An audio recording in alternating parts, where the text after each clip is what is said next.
Salam alaikum, welcome ladies and gentlemen. We're delighted to invite you here to Dubai and to the beginning of the COP28 activities for the media. My name is Shona McGeekin and I have the pleasure to be your moderator for today's press conference. We're here in this beautiful room, the Oasis room, as really in respect of the rich Arab tradition of Majlis.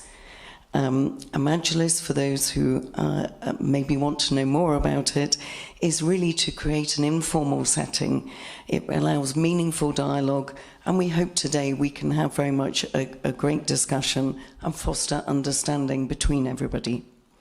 We are live streaming this press conference as a way to invite the world into the Majlis experience as well. I'd like, first of all, to introduce our panel of speakers. And today we welcome Dr. Sultan Al-Jaber, COP Presidency Designate, Simon Steele, Executive Secretary of the United Nations Framework Convention on Climate Change, Her Excellency Mariam Al-Mahari, UAE Minister of Climate Change and Environment and COP28 Food Systems Lead, Her Excellency Shama Al-Mazrouri, UAE Youth Climate Champion, Her Excellency Razan Al-Mubarak, UN Climate Change High-Level Champion, Ambassador Majid Al-Suwaidi, COP28 Deputy General, Adnan Amin, COP28 Chief Executive Officer, Hannah Al-Hashimi, COP28 Chief Negotiator, and Angela Magali, COP28 Chief of Event. You can see we're very keen to share everything with you, a big lineup, but we wanted to really welcome you all from the full presidency team. So thank you very much for being here. Today's session will consist of two phases. To begin, each of the speakers here will share remarks about the journey we've taken to get to COP28, and also the goalposts of success as we embark on the next two-week agenda. After the remarks, we'll open the floor to questions from the media. I know we are pushed for time, and I know that, Simon, you need to leave very promptly, but we'll try and get through everything before you have to leave. Before we proceed, I kindly ask all attendees to silence their mobile phones. And before I invite our incoming COP president, I would like to start by beginning a short video.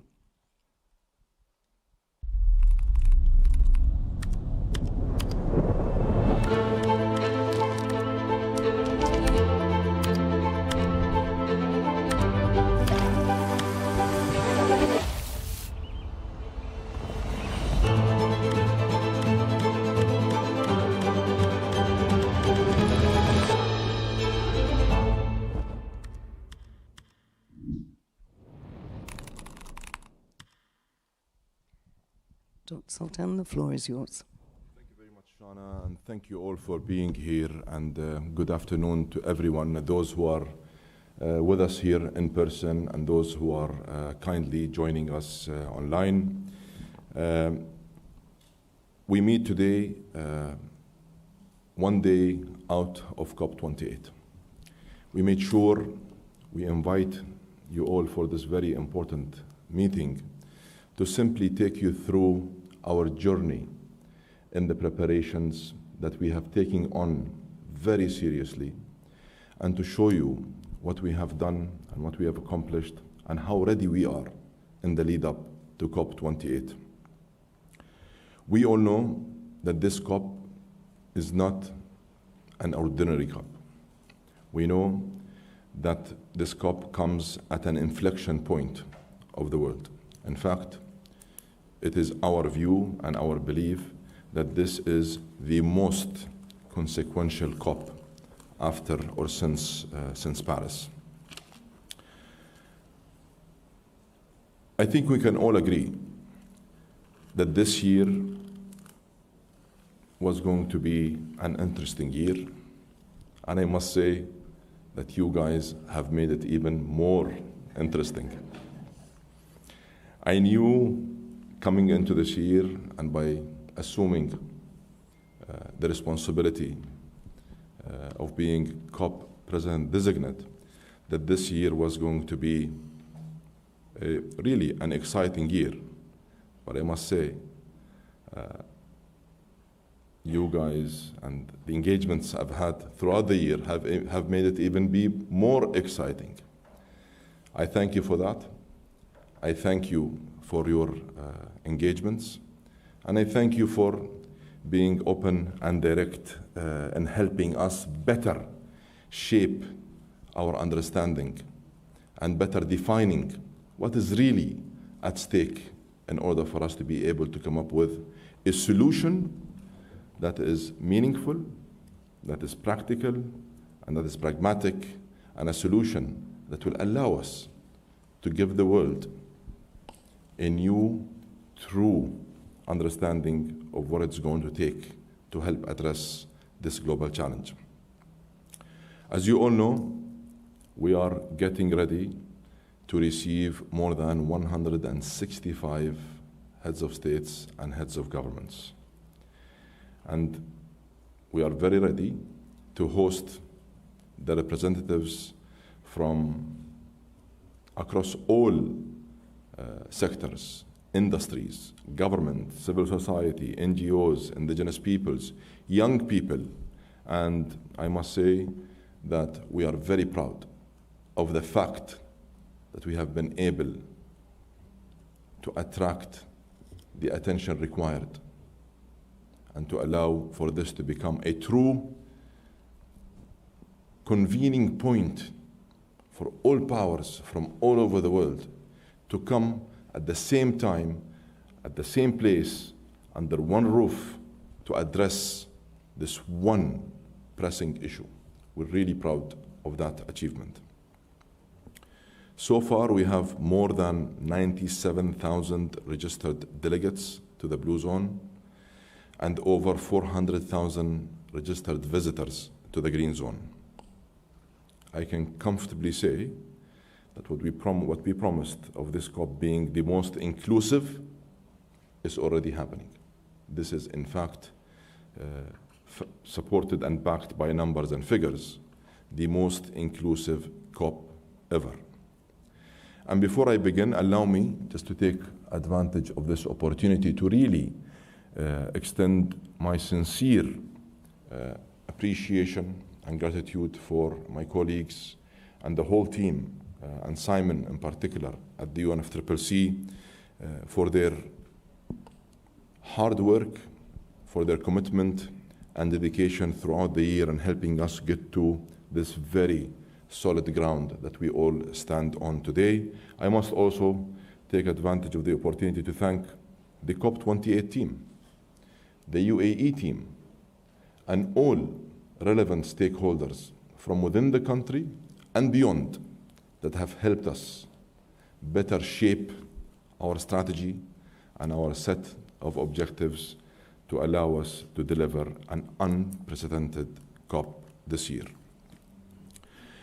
As many of you know, I have been working on climate-related issues, energy, environment, economics, for more than 2 decades.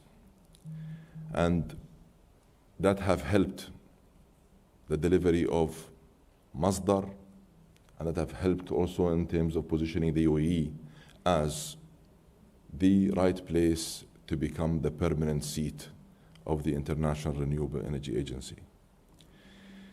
When we first started the COP28 journey, I must say, I took on this role with humility, and I took on this task with a deep sense of responsibility and a great sense of urgency.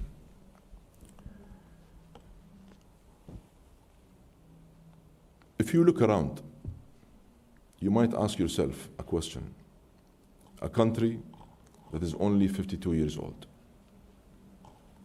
What have enabled this country to be what it is today?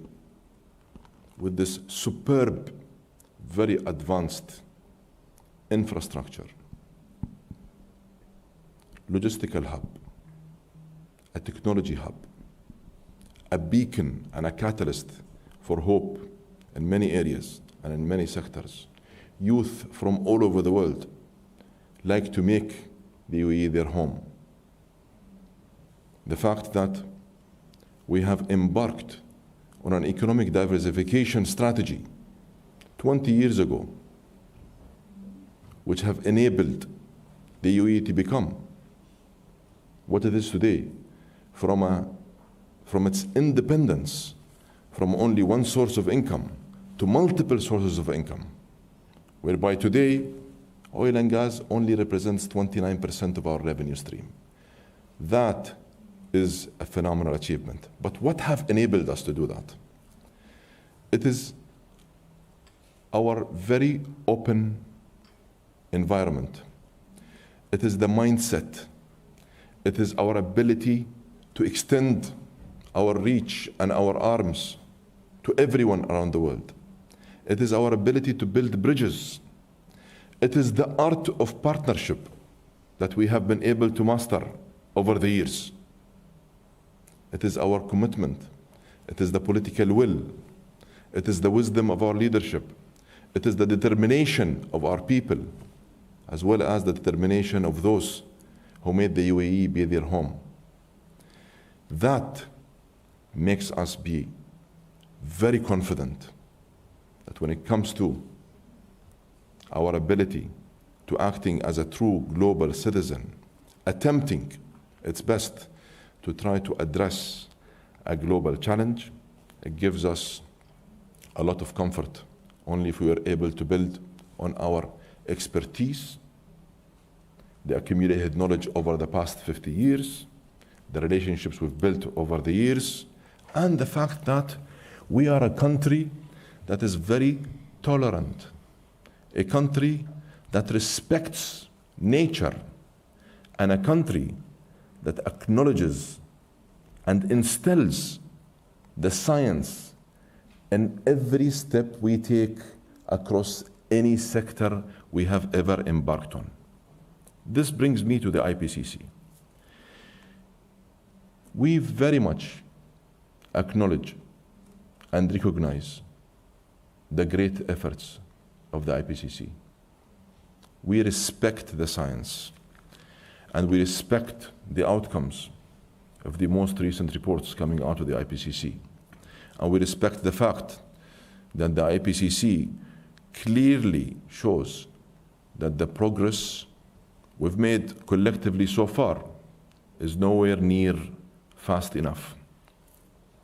And building on that belief, and building on the science, and knowing what is at stake for the future, I made sure with my team that what differentiates our mission in our journey and in our preparations for COP28 is for us to stay focused on the North Star, and that is keeping 1.5 within reach.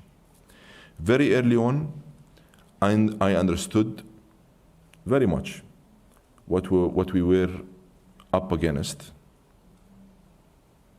and it is not a secret. You probably know this more than I do. We live in a polarized world. And we all know that the subject at hand is a polarized subject.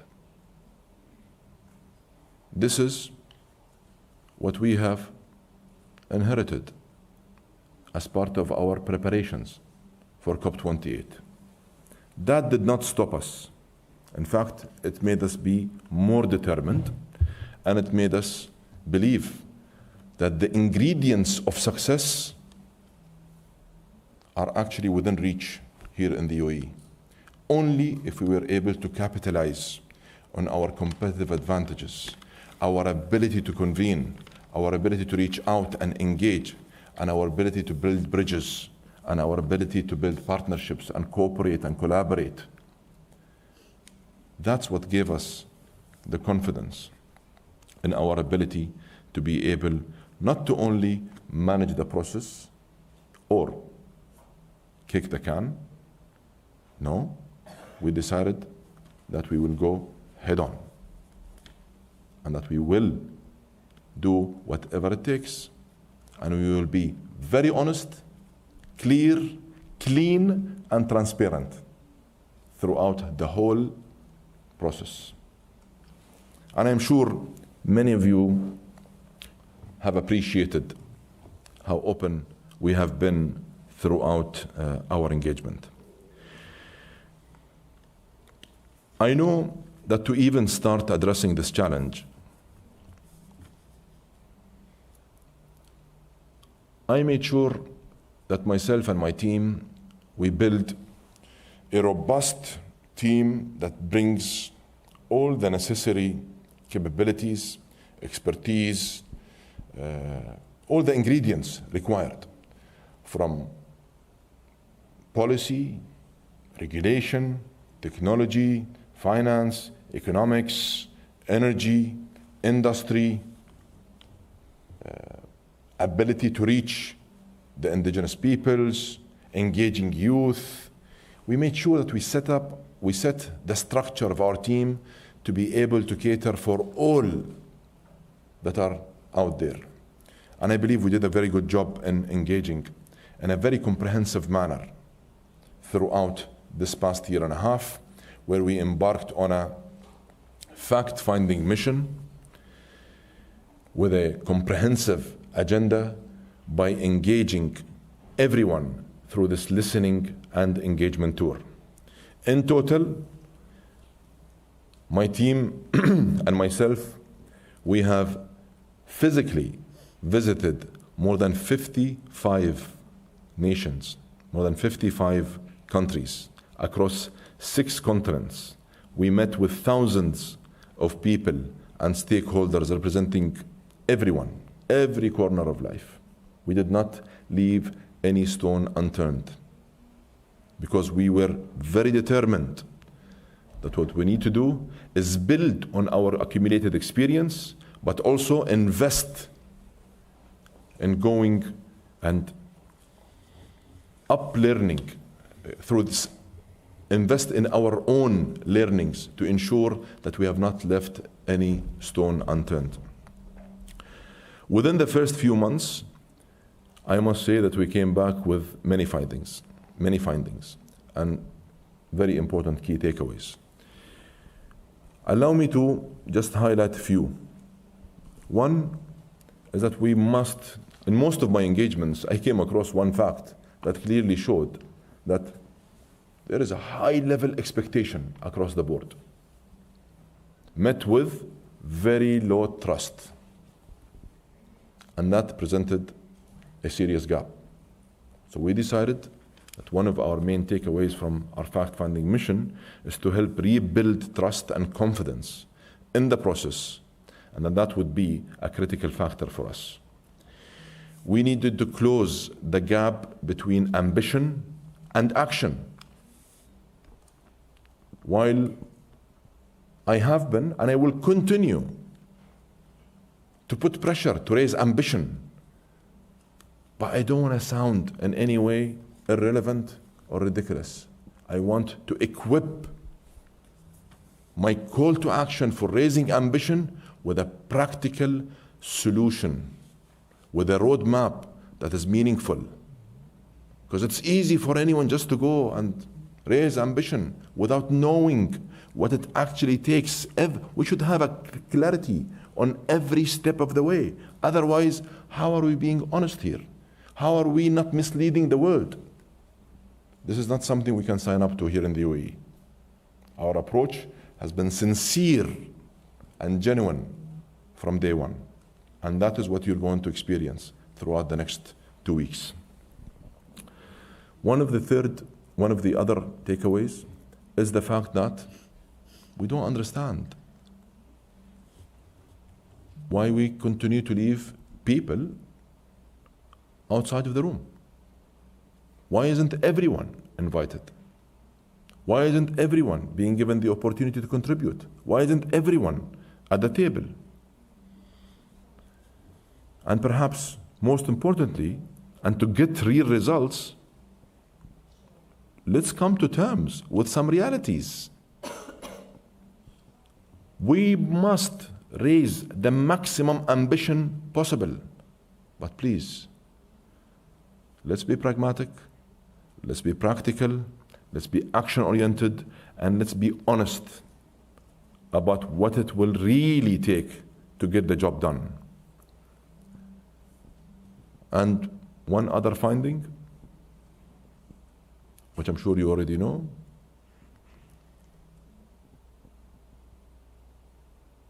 we need to bridge the gap between the global north and the global south. And the way to bridge it is to get those who promise, deliver. Those who pledge must act.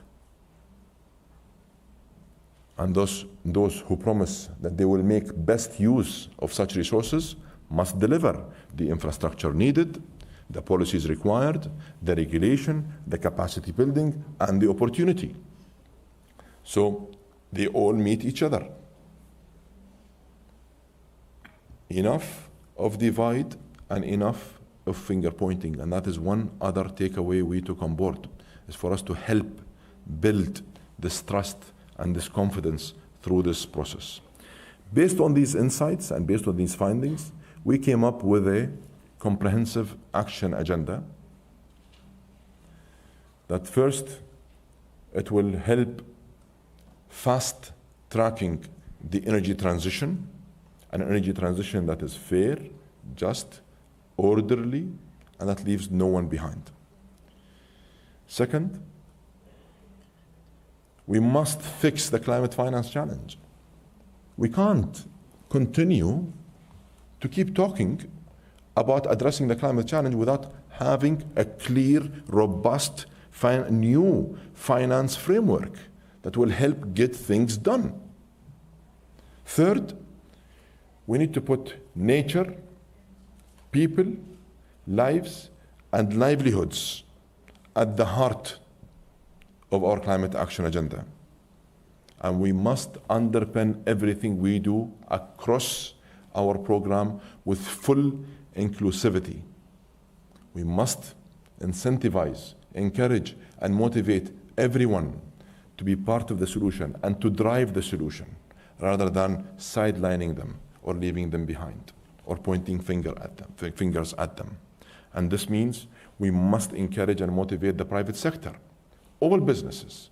We must activate the engagement of the civil society. And of course, we must also encourage governments and policymakers to come with a supercharged new mindset that is centered around implementation and actions. And I believe I speak on behalf of the whole team when I say that we're really proud of what we have been able to achieve over the past 14 months. And I'm sure most of you will agree that only in the past few months, many of you have seen real and clear and visible traction and momentum building up in the lead up to this day. We have made critical progress on loss and damage. 85% of the global economy now behind COP28's global renewable energy target of tripling renewable energy.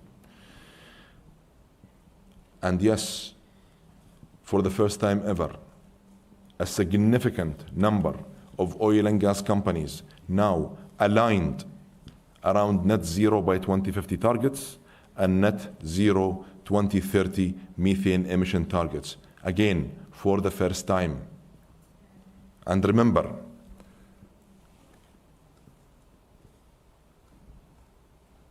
because you can't undermine this, remember, this is the first time, never ever, that anyone was able to pull this off and to bring oil and gas companies to commit to such targets, and for them to come and take this step, this big step,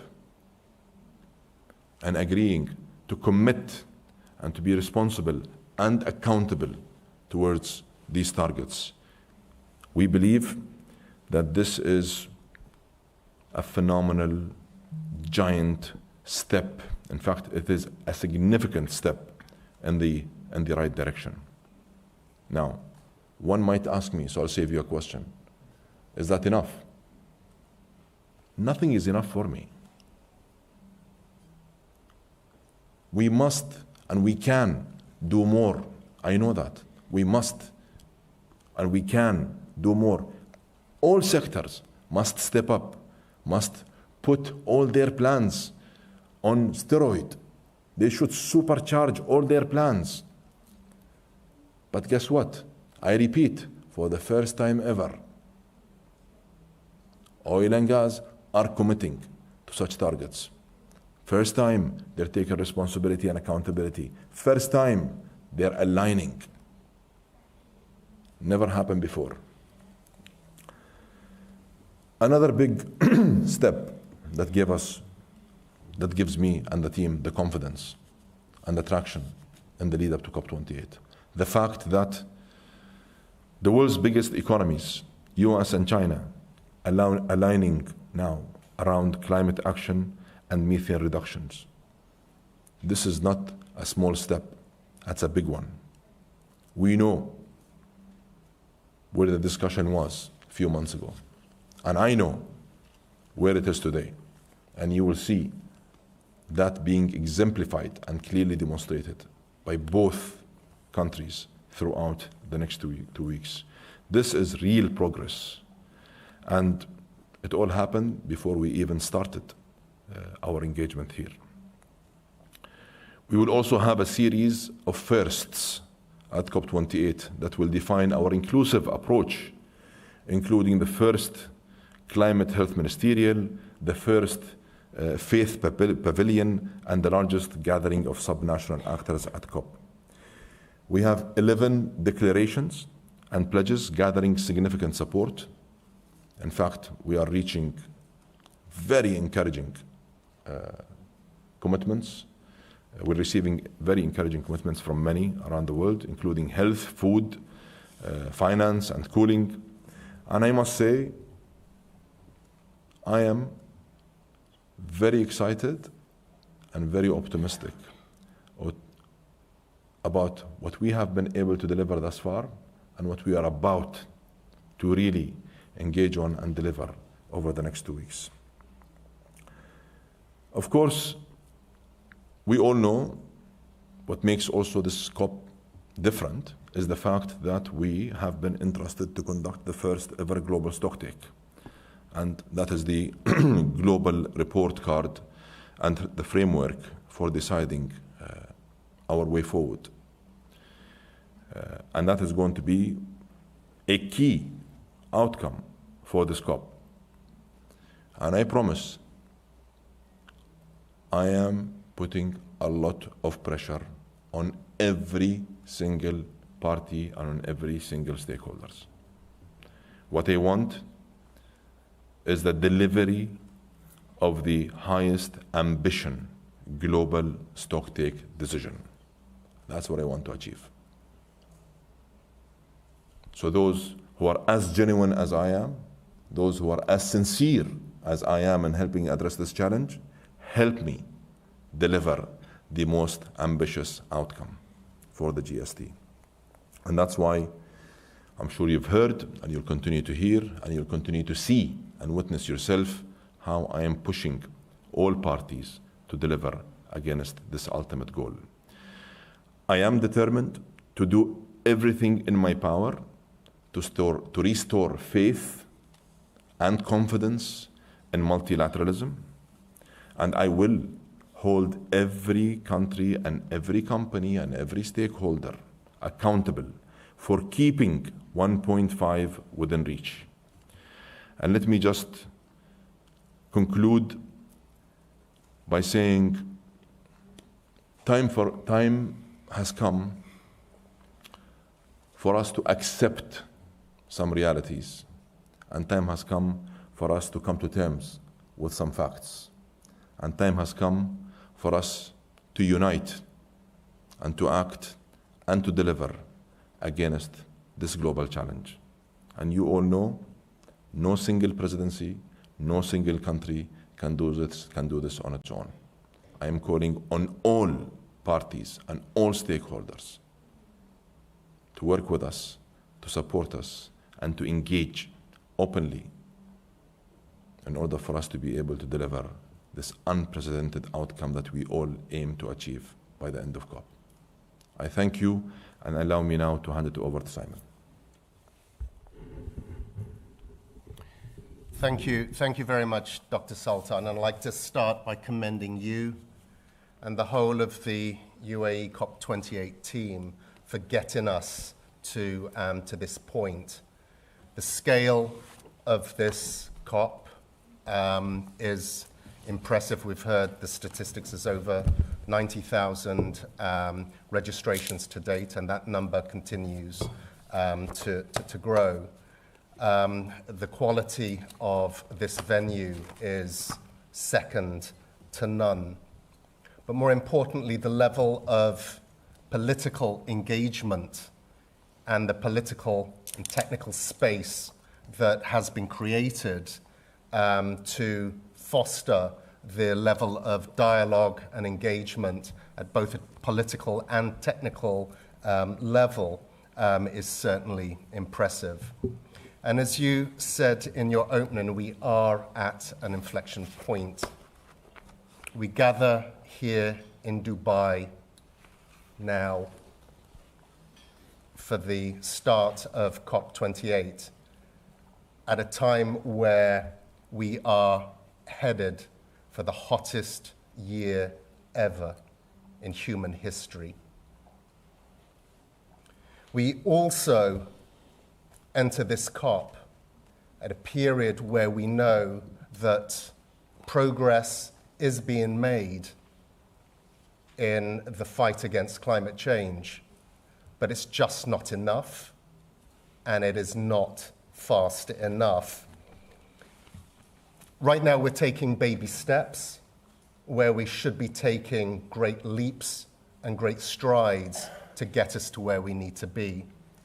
And that was outlined clearly in the recent global stocktake, which demonstrated that there are areas of hope, as I said, areas of progress, but the gap between the ambition that was laid out in the Paris Agreement back in 2015 is massive. We've also seen from the recent NDC synthesis report all of those plans, national plans, that outline country by country how implementation, how climate action will progress. And all of those action plans that have been received to date show that we are at plus 9% in terms of curbing ambitions based on the cumulative, the aggregated plans received, where we should be by 2030 at minus 43%.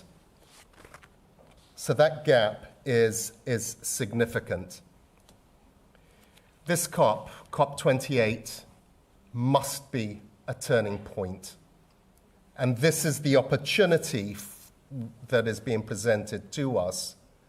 And this is where we shift from the what needs to be done to the how. And that how will be reflected in the response to the global stocktake. How robust will that response be?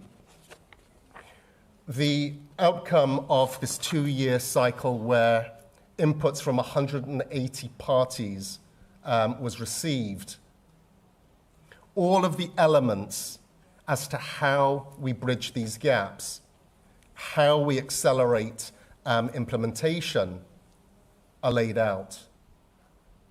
But the negotiations that are going to take place over the course of the next 2 weeks provides the opportunity for countries, for parties, to negotiate on those elements, and it will be the level of ambition that they bring to the negotiations, both technically and politically, that will determine just how robust the response will be, and whether, in fact, coming out of this, the global stocktake, that is genuinely the course correction that is so desperately called for.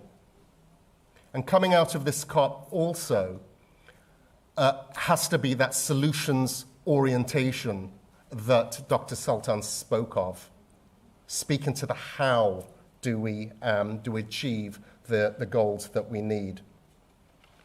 We also need a clear signal based on what is negotiated that there is a climate action surge on all the negotiating tracks, starting with that response, that negotiated response to the stocktake, to signal that surge in action. And then within that, loss and damage, there is the opportunity to walk away from here with a truly historic decision on operationalizing the loss and damage fund and funding arrangements.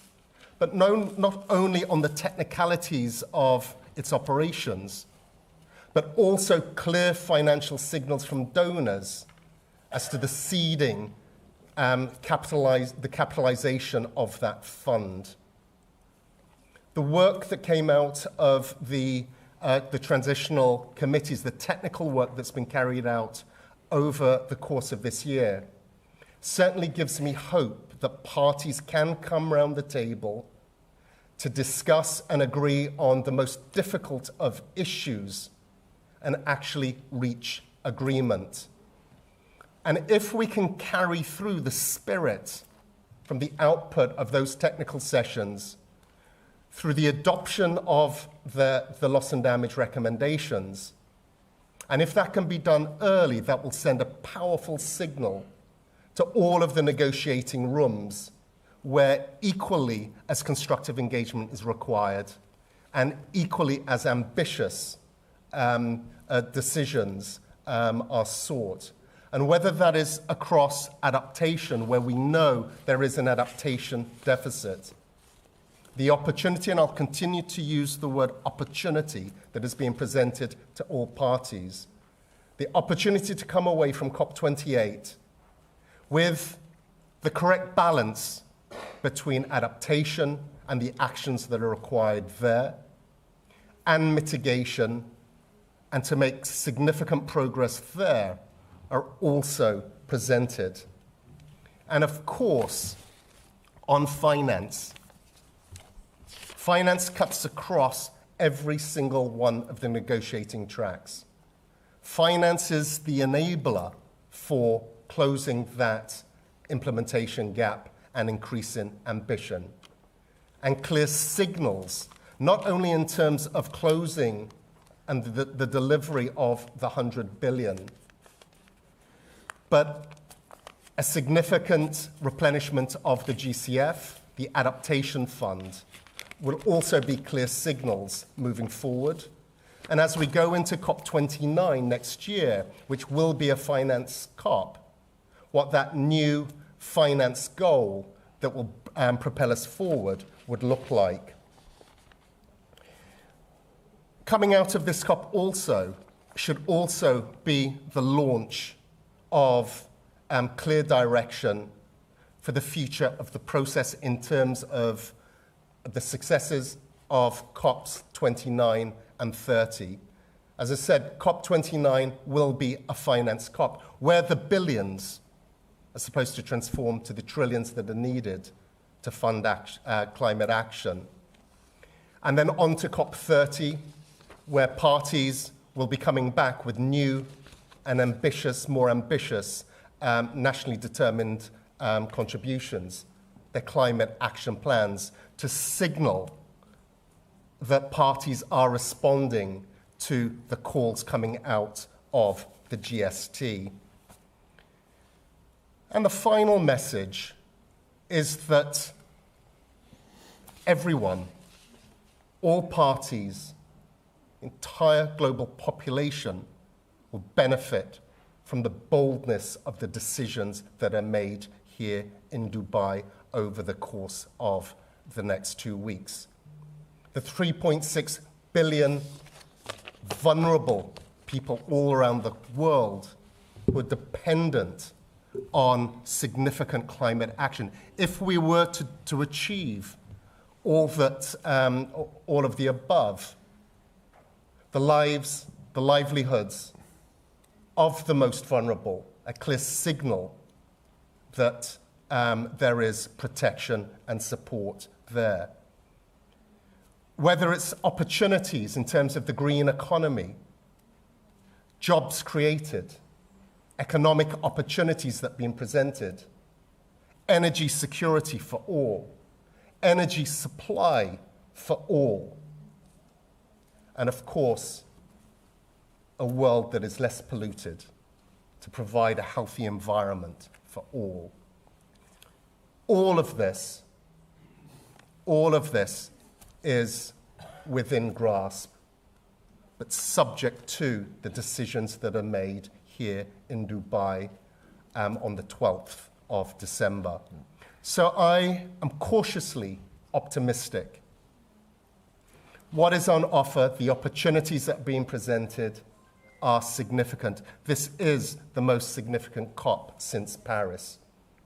But the world is looking for a very, very clear signal. Absolutely. And that signal comes from the governments, the parties that are represented here today.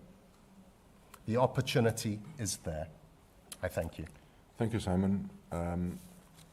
With the permission of their excellencies, can I invite Adnan, the CEO of COP28, just to say a couple of words for a minute, because he has to go and chair a very important meeting. Well, thank you very much, and my apologies. We have a heads of delegation meeting on the agenda, and we're trying to get that over the line, so please excuse me for leaving. Very pleased to see some of you from my previous life. I had retreated into academia. Sultan brought me back for this, and I was happy for that challenge for a very special reason, which is I've been in the multilateral setting. I've been in multilateral organizations for more than 25 years. I know I look young. But latterly, as the first head of the International Renewable Energy Agency, where I had a close partnership in Sultan in building this really exemplary agency for a new energy future. And I've been in the climate process for, like Sultan, for 2 decades. And I'm very committed to these issues.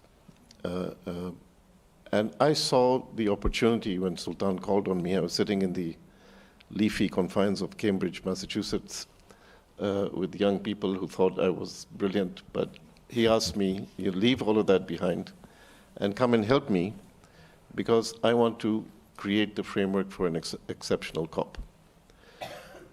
I know that the GST is going to be a defining point for us. This is the inflection point. This is the point where we have to demonstrate where there is political will in a challenging geopolitical situation in this world, with critical aspects of science indicating the challenge ahead.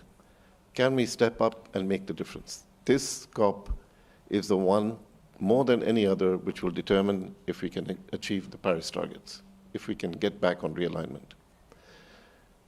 And where it is taking place. Having lived here as the head of the International Renewable Energy Agency, I knew this country as a country that if it puts its mind to something, it will get it done. It'll put its resources, its best brains, and its best efforts behind the push to really create an extraordinary outcome. In my view, all of these elements have come together here. This is the opportunity we have here. And I can tell you, over the last weeks, we have already been engaged in very intensive consultations with governments, with negotiators. We're continuing them. In the last few days, we've been here. And we're beginning to see a kind of more constructive, more progressive mood in the negotiation process. We had a very good pre-COP meeting. We had 80 countries here, 60 ministers. Absolutely no finger pointing, no divisive discussion, but really constructive exchange of views, and countries left that pre-COP with a much better understanding of the challenges each of them was facing. We also adopted that same week after a very tough negotiation, the loss and damage draft decision by the Transitional Committee. That is an iconic achievement. That is the achievement we will seal here in Dubai. That is the achievement that we will capitalize and we will put onto the path to operationalization to meet the needs of the most vulnerable impacted by climate change in a year where we have seen dramatic impacts from climate. So we are on a pathway. Of course, how the COP plays out over the coming weeks across all of the issues is going to be decisive to the level of ambition. But everything we feel at this point, despite all of the noise you hear, in fact, that noise is helpful because it helps you to focus on the task at hand. We feel that the prospects of an extraordinary outcome are at hand. And I think we will step up to deliver that. Thank you. I have to go if you'll excuse me, but thank you very much. Thank you. Thank you, Adnan. Thank you, Simon. Her Excellency. I invite Her Excellency Mariam. All right. Thank you so much. First of all, let me say I'm going to talk in two parts. The first part, of course, being the UAE Minister of Climate Change and Environment, let me say what an honor it is to be in this position and help my colleagues and the country as well really take the domestic efforts that we've been doing for many years now to the next level. And of course, for us, hosting the world here in Dubai and Expo City is a milestone moment in the journey that we've taken. And I know Sultan has already in his statement talked a lot about some of the achievements of the UAE. Of course, it was in 2016 where the UAE became a member to the Paris Agreement. And from then on, it's just we've taken step by step, always making sure we update our NDCs. The latest update was just a few months ago. It was our third update to our second NDC, and this was the third update in 3 consecutive years. And this just shows we are really committed to this. We see how technology is advancing, the upskilling of the community, and that's why we were able to keep raising the ambition. And of course, Sultan and I have had many conversations on how to push each other. How can we raise ambition? Because it's so important as the host country to walk the talk. And so the net zero strategy was also just announced a few days ago at the annual government meeting. Again, this is a nation strategy. This is all about how we develop with a pro-growth, pro-climate mindset. And this is not just about putting investments into setting up a facility. It's about upskilling people as well. And this takes time, and that's why Sultan also keeps mentioning the just transition, so important. Also, we're on a mission to plant 100 million mangroves by 2030. We've achieved about 45 million mangroves so far. This was an announcement we made in Glasgow at COP26. We've done a lot on the food side, and I'll come to that, and I'm so happy that I'm supporting the presidency as the COP28 food lead. We have never been this far on the conversations of food as we are today before a COP. And the Emirates Declaration for Sustainable Agriculture, Resilient Food Systems and Climate Action was developed with all partners, all countries around the world. It's a 2-pager declaration, and we're now in the midst of getting the endorsements, and hopefully you'll see some announcements coming up very soon. So we're really excited about that because really it's all about the political will. We've learned as a young nation, 52 years old very soon, what political will means, what coming out of the box and saying, you know what, we want to be in front of the wave instead of behind the wave. We want to take a risk because we know that this is the right way of doing things. This is not the let's stay in our comfort zone kind of thinking. So we as young people, a young nation, are very much about trend setting, because we understand the world is changing so fast. We've got a lot of young people. They're looking up to us. Their lives are literally in our hands. And so COP28 is something which we're so proud of. We're so proud of hosting it here in our country. We're so proud that the country is excited about it. You cannot imagine how many young people I have in the ministry. I've got about 500 staff, many under the age of 35. For them, this milestone moment has been such an eye-opener for them that they're so excited. I mean, we're working on an MRV system for the country. We're working on a national registry. We're working on so many things that has been a first-timer for them. And so this is all about upskilling people, mindset change. And I've been on a little bit of a roadshow around the 7 Emirates doing it's called the Majlis, the Climate Change Makers Majlis, and it was all about getting people ready for the mindset change that we need, because this is not just about governments, and it's not just about the private sector, it's about us as individuals. How can we change in our lifestyles and our everyday choices so that we contribute to a better world for humanity? So with that, I'm just going to stop there, and I know we've got my colleagues here. Thank you so much. Invite Her Excellency, Shamma.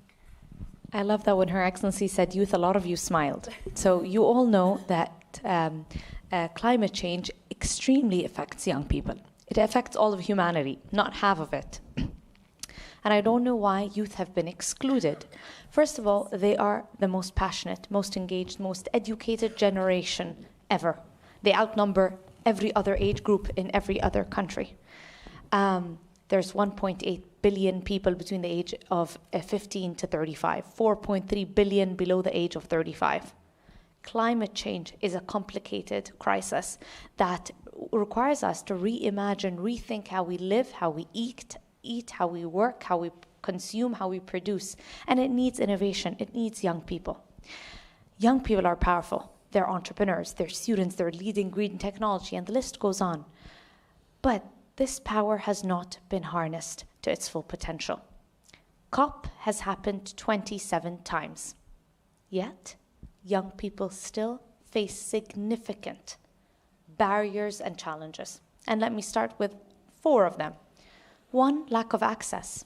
Can you imagine that youth organizations don't have a formal registration to enter COP? It takes them a waiting list of 3 to 5 years.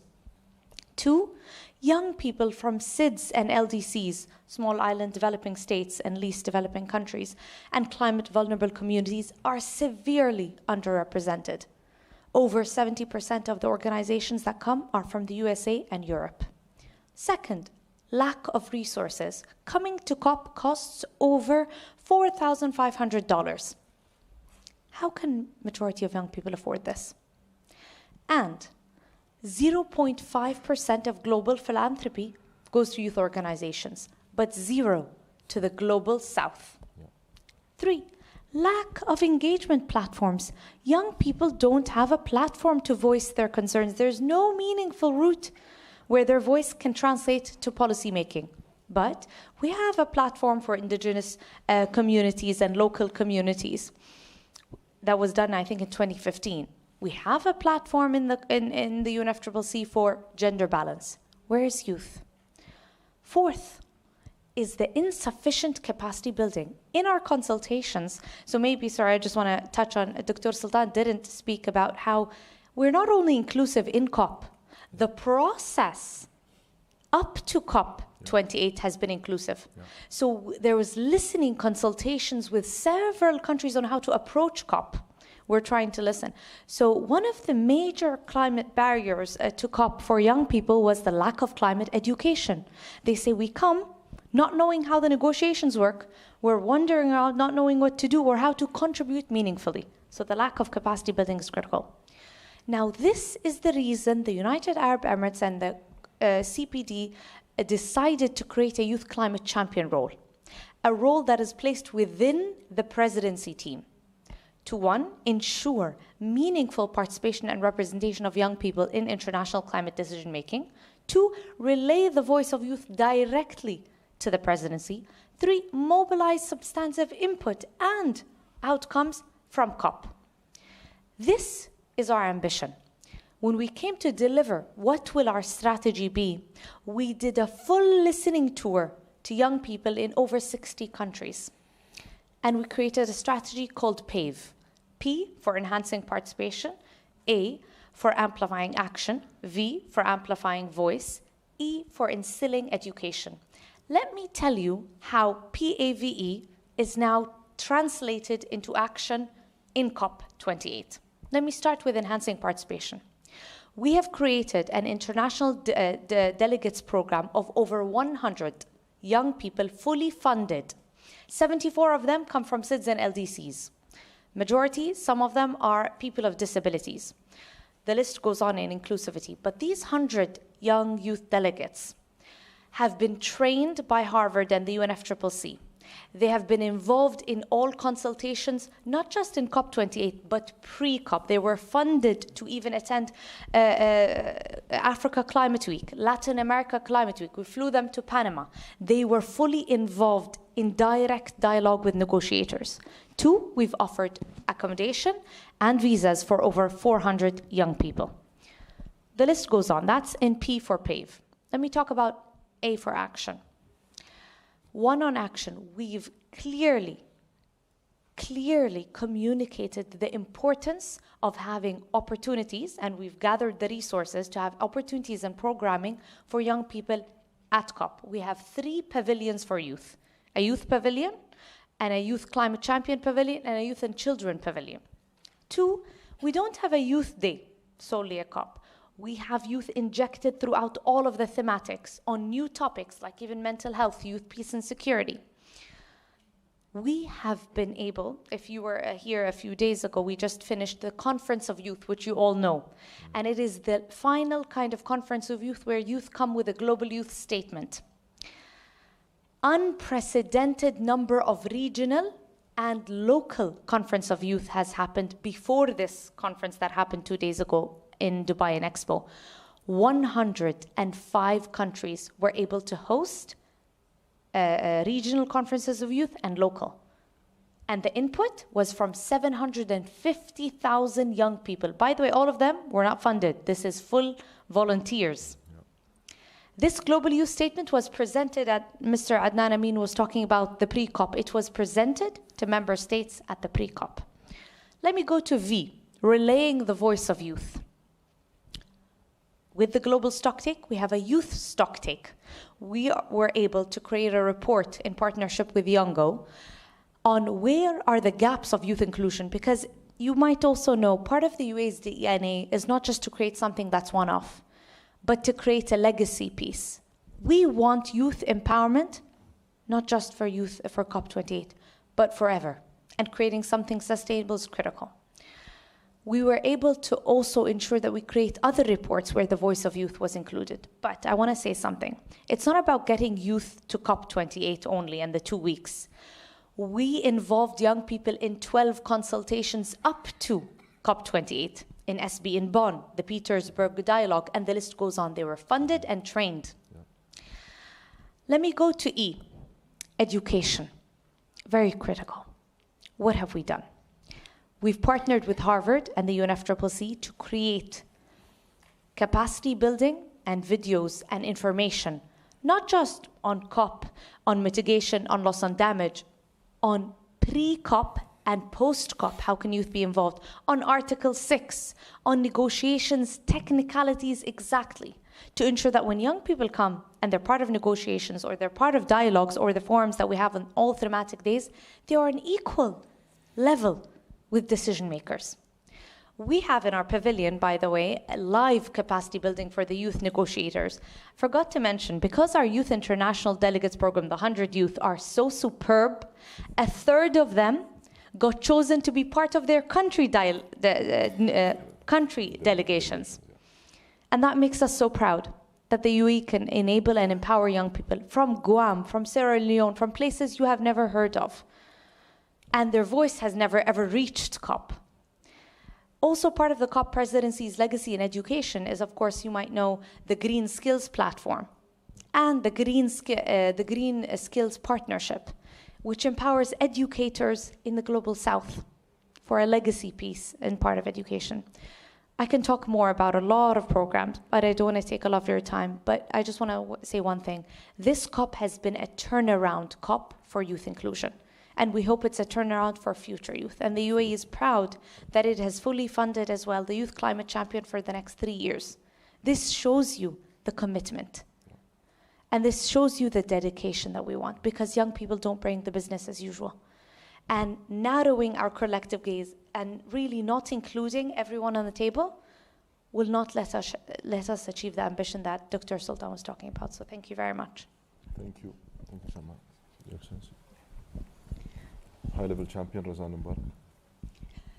I've vowed never to go after Her Excellency Shaman. I always seem to be put in these positions. So excuse me, yes, for appearing very bland after this incredible intervention. Ladies and gentlemen, colleagues, esteemed members of the media, those who are with us here, those that are joining us online, my name is Razan Khalifa Al-Mubarak, and I'm here in my capacity as the UN Climate Change High-Level Champion for COP28. This is a role that I share. I share this role with my co-champion, Dr. Mahmoud Mahieddin of COP27. Again, really highlighting really the importance of legacy, of working from COP to COP. This is a role that extends beyond a mere title. This is a role that represents a commitment to advance the global climate action agenda in collaboration with the Marrakesh Partnership. Because the transition in the real economy is on its way. Perhaps it's not fast enough, but it is happening. It is not a matter of if, it is how fast and who is going to lead the way. Addressing global emergencies such as climate change really require an all-encompassing societal approach. It is this understanding that underpins the establishment of the high-level champion role within the Paris Agreement in 2015. Our mission as high-level champions is to mobilize a broad spectrum of society, including the private sector, philanthropy, indigenous peoples' organization, health and education institutions, civil society, and of course, youth. Our role is to help harness, it is to help accelerate and amplify their leadership to fulfill the Paris Agreement's objectives. Let me share 3 concrete examples. In our race to zero, this is a global campaign, we have now pledges and commitments from over 13,500 organizations, all committed to a net zero future. Our second example is through our race to resilience and our Sharm el-Sheikh adaptation agenda. We have coalesced a broad stakeholder engagement to ensure that we protect and enhance the resilience of more than 2 billion people around the world. And through our 2030 breakthroughs, we are working across sectors, particularly the hard-to-abate sectors, to ensure that we work together towards a net zero future. Amongst our key cross-cutting themes, nature has been a primary focus this year. We recognize that it is essential in capturing anthropogenic emissions and achieving 2030 mitigation targets. Nature is what regulates our climate. Nature is what protects us from climate shocks. Our efforts here span multiple areas, including concrete steps to protect the world's most important carbon sinks, on land and in the sea, in forests and in oceans, aligning private sector financial flows with net zero and nature positive outcomes, and integrating nature and climate outcomes in national plans. Inclusion is a central theme in our agenda. We recognize and we need to ensure that we empower those that are disproportionately impacted by climate change, including indigenous peoples and women. Indigenous people steward 80% of global biodiversity. Their voices, their rights, their priorities must be promoted and respected at COP28. Similarly, we are championing the empowerment of women in climate action, acknowledging that the impact of climate change is not gender neutral. At COP28, we are showcasing and advancing this work over the next 10 days through a comprehensive program that includes 6 action events, 21 implementation labs, and 6 special events. And we are also part of the official opening and closing. Please join us. Thank you. I haven't finished yet. Okay. But no, I did. I just really wanted to say that thank you all for this. We want to work together to really make this COP not just a beacon of hope, but really a place where we can demonstrate and implement the actions that we need to do to keep 1.5 within reach. And with that... Thank you, Razan. Your Excellency, Razan, thank you. As you find it difficult to speak after Maali Shamma, I'd just like to celebrate that we're on a panel that is largely women, and Dr. Sultan and I are used to being outnumbered in this process, and it's a testament to only in the UAE can you see a dominant of such great leaders, female leaders in our team. And Dr. Sultan has built a fantastic team of people, and I just want to I worked very closely with His Excellency over the course of this year and through the COP, and so I don't want to repeat a lot of the things that he's said already in the interest of time. We've visited every country we could go to. We've spoken to every stakeholder we can. We have taken a pragmatic and practical approach with a North Star of 1.5, keeping 1.5 within reach. How do we do that? We do that by achieving a 22 gigatons emissions reduction. And we are focused on the practical things that we can do that, be it in the negotiations, in terms of the negotiated outcomes that we need for the political signals, and then through the action agenda, through the actions that we can have happen in the real world. And our program has been designed in that way to deliver real results, and I hope that you all will see that.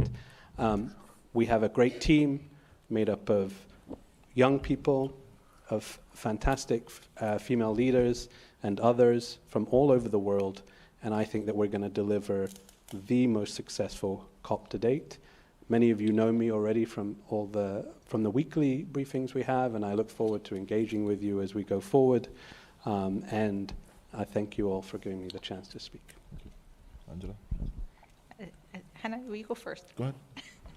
Thank you so very much, Your Excellency. Excellencies, colleagues, it's wonderful to be able to join you today, and I hope you're as excited and determined as I am for this new era of climate action, climate justice, one that's based on just transition and transformational action. My role within the COP28 team is to lead the negotiations. I'm the chief climate negotiator, following a long legacy of strong ones such as His Excellency Ambassador Majid, and learning a lot from Dr. Sultan, of course, Adnan, and the whole team.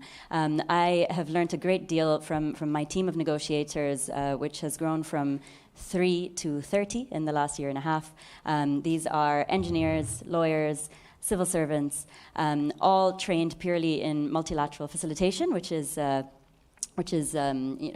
life's work. I've spent the last 10 years in the UN and really seen the palpable dedication to supporting this work, to facilitating, working with the 198 parties in delivering what will be a transformational outcome. I'm confident in this because I've seen the political will. You will have all seen in speaking with parties that all of them categorically see this as an opportunity COP. Every COP, of course, until 2030 will be the most important COP because we have a window in which to act. But this one with the global stocktake really gives us an opportunity to build on the last 2 years of work that have benefited from an information gathering phase that has about 750,000 pages of inputs that, frankly, I asked ChatGPT if they had read it. And they do a good job. We're also looking at capturing the inputs from the technical phase, hours and hours of work from experts, policymakers, negotiators, governments, in understanding where we are, what the gaps are, but importantly, where we need to be. So this has been put on a T-shirt as a GST COP, and so we must believe that it is true. But for me, what that means is transformation, dedication among all parties to really shape a future that we can be proud of. As having a team myself that's 2/3 women, 2/3 youth, that's a tall order. We have 2 mothers of children under 6 months old that are negotiators within us. They are doing an incredible job in ensuring that we are held accountable for the next generation, and that we're able to work with parties in delivering on this opportunity. So I have a lot of hope, and I hope that you'll join us, and thank you also for your work. I'm always told that our work is incomprehensible to anybody that matters, And so I really appreciate the work that you do in translating what is technical international public policy into something that matters to everyone, because this is a process that touches on everyone's lives and livelihoods, that touches on everyone's future, and where we need to work together and get a better understanding of where we need to be and how we can all work together to get there. So thank you so much. Angela, over to you. Thank you so much. Good afternoon, everyone. My name is Angela Magali. I'm the Chief of Event for COP28. I thank the panelists for summarizing and sharing the journey that got us here. I'm here to talk about our immediate next step, which officially starts tomorrow, and how we'll gather here at the event. We have been working with the COP president and COP28 to really understand how can we build an event, a space, a gathering that allows or enables and facilitates the ambition that the COP presidency has. And taking the lead of this incredible team, we have put action and inclusivity at the heart of how we have designed and planned this event. And I want to talk a little bit about, there's so much to talk about, but I'll talk just a little bit today about this. First, I'd like to talk about how we have designed this event for action. Having this event at Expo City has afforded us an incredible opportunity to co-locate the blue zone and the green zone, in order to activate the entire value chain of climate action. So we say this in the team, we want to demo, not memo. And so as the very important work is happening in the blue zone, we want that blue zone, green zone synthesis to create a larger dialogue around these very important issues. So in addition to the master planning of the facilities in the blue zone and green zone, we've also designed a suite of thematic days that help unify strategic focus around very important priorities for the work at hand. These thematic priorities will allow us, these thematic days, will allow us to, again, unify and focus conversation happening simultaneously in the blue zone and in the green zone, and welcome members of the blue zone to come in, delegates in the blue zone to come into the green zone and engage in those conversations. You'll see a variety of themes that we have prioritized, and I think for the first time ever, health will be focused as a priority in those thematic days.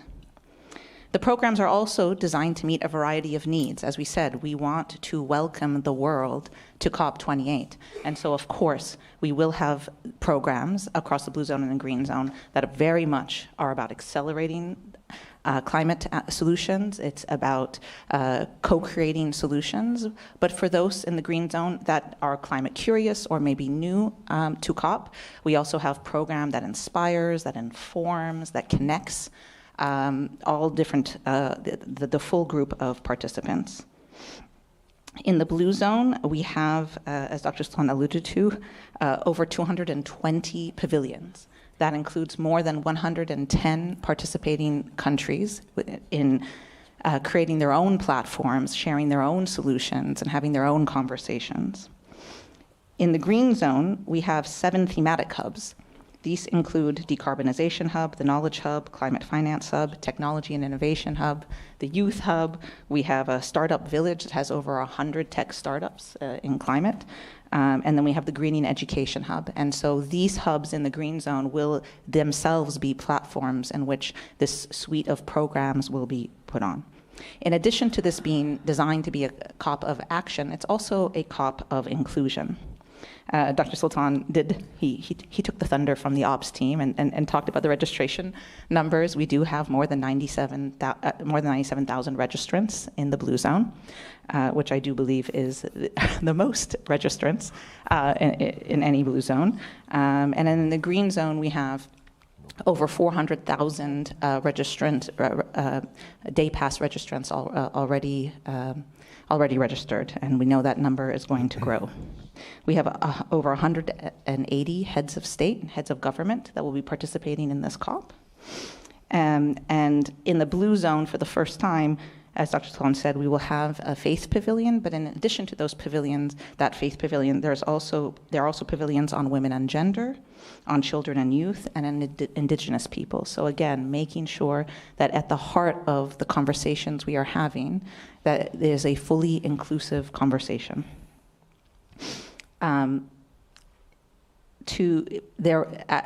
for those of you who have been to COP before, you know that it is buzzing with activity. And so in order to help assist everyone navigate the very activities that will be happening, the COP28, on the COP28 website, you can find visitor itineraries around particular themes. So around the green zone highlights, or UAE heritage, or technology and innovation, that will highlight the most important places and activities to attend. Lastly, this event has been designed for accessibility and for sustainability, and you'll find a very large variety of activities and plans that have been in place, including accessible accommodation and transportation, accessible security checkpoints, quiet rooms, hearing loops, a variety of things. And in addition to sustainability, really keeping sustainability at the core of how we are operating this event. Many of you may have already heard that Expo City Dubai is now being powered by renewable energy from the Mohammed bin Rashid Al Maktoum Solar Park. In addition to that, our F&B, we have more than we are expecting to serve more than 250,000 meals during this COP, and all of that has been actually thanks greatly to Her Excellency Mariam and the amazing COP team, really designing the F&B options for a 1.5 degree aligned menu. So there's a lot more to know, but I will stop now because we don't need to know everything about the event on the first day. So with that, I'll hand it over to Dr. Sultan. In fact, this room and how we've decided to set up this press conference is only to give you a flavor of the conducive environment we're trying to apply to the whole of the activities and the site across the COP. So I thank you, Angela, for giving us this idea. Thank you very much to the whole panel for this. I know that we have an awful lot to say, as you've heard from everybody. They're very keen to tell you more, and you will have plenty of opportunities. We will be running daily press briefings where we will very much engage with you. I know you're all very short of time, so we will be able to take 1 or 2 questions only. If you could just state your name, organization, just one question, please, very short.